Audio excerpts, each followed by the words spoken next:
thinking that focal point and lightest spot is one and the same. So I'm going to start right there. Now, boy, oh boy, oh boy. Here's where I get nervous. Most of you, all of you, all of you have something anywhere from a pretty good to a fantastic painting in the works there, back there on your easels. And if I leave you to your own devices, 90% of you will utterly destroy the nice thing that's on your canvas right now. Now, those of you who, if there's anybody who's never painted in oils before, well, good, you're at an advantage. All you semi-oil painters are at a distinct disadvantage, because at this point you're going to breathe a big sigh of relief, say, "Whew, thank God, now I can paint the way I paint." At which point, when you walk with your finished painting, you'll say, well, I don't understand why we spent a day and a half doing all that other stupid stuff when I just ended up with one of my paintings. So, correct. Do not paint the way you paint. I've got 2 rules to help you, and of course I can't slap your knuckles with a ruler, but I've got 2 rules that I don't want you to break. Number 1, you're only going to cover up 15%. That's like on a canvas this size, that's about this much of the canvas is how much is going to get opaque paint. So an area the size of your palm or your hand. That's how much is going to get covered. The other rule is if you put down 1 mark, I'll go ahead and start painting here. If you put down 1 mark, and then you put down another one that touches it, you must absolutely positively leave a gap, daylight, between those 2 strokes and the next one you put down. That's very arbitrary. Those are my rules, because I'm trying to keep you from ruining your beautiful painting. So there's 2 rules: 15%, the size of your hand, except for those of you who are doing smaller paintings, the size of your fist.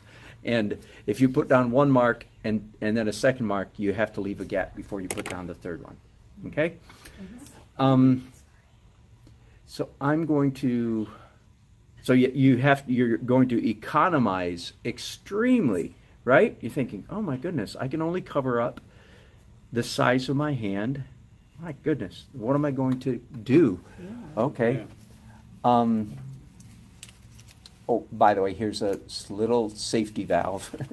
That doesn't include translucent layers. Okay? So you can stumble real thin where you can still see all the energy, the brush strokes, the drawing underneath. You can do that. Like that, not for this scene so much, but for other paintings, that covers the sky. Because most of the time when you get to this point, you don't cover up the sky with opaque blue. Otherwise, you're asking the question, why did I do all those layers underneath? Good question, because you're not supposed to cover it up. But you can translucent it. Does that make sense? That doesn't count as part of your 15%. Okay? The whole idea is that all the transparent energy that's on your canvas, transparent colors are more beautiful than opaque colors. Make sense? You know that. Transparent colors are more complex, more rich, more beautiful than opaque colors. And right now, what am I painting with? Okay. Right. So in a way, and especially for those of you who are you have experience in oil painting, I want you saying to yourself, this is ugly paint. This is ugly paint. Exaggerating. So that you can say, well, I don't want to put too much ugly. Correct. You don't want very much ugly paint on your canvas. If you had to come up with one word, let's talk about me for let's talk about me for a minute. If you had to come up with one word to characterize, summarize a Dan Nelson's technique, the one word would be transparent. Okay? I thought it was crazy. Yeah. That's why he told crazy us and that. that's right. I wasn't going to leave that to you. That's right. Is another word for what you're doing right now highlighting? Yes. Light opaque highlights is also what I call Now, this. Dan, how are you choosing to put those light areas there? Is that That is a very good spots question. of sunlight coming Through a tree. through a tree? Yeah, see this tree up there? Tree. Yeah. Is that why we can't do a tree? That's right. That's right. We didn't put our tree. So see, I don't have I'm done with that house probably, at least most of it. I don't have to keep coming down. Why would I paint this right here?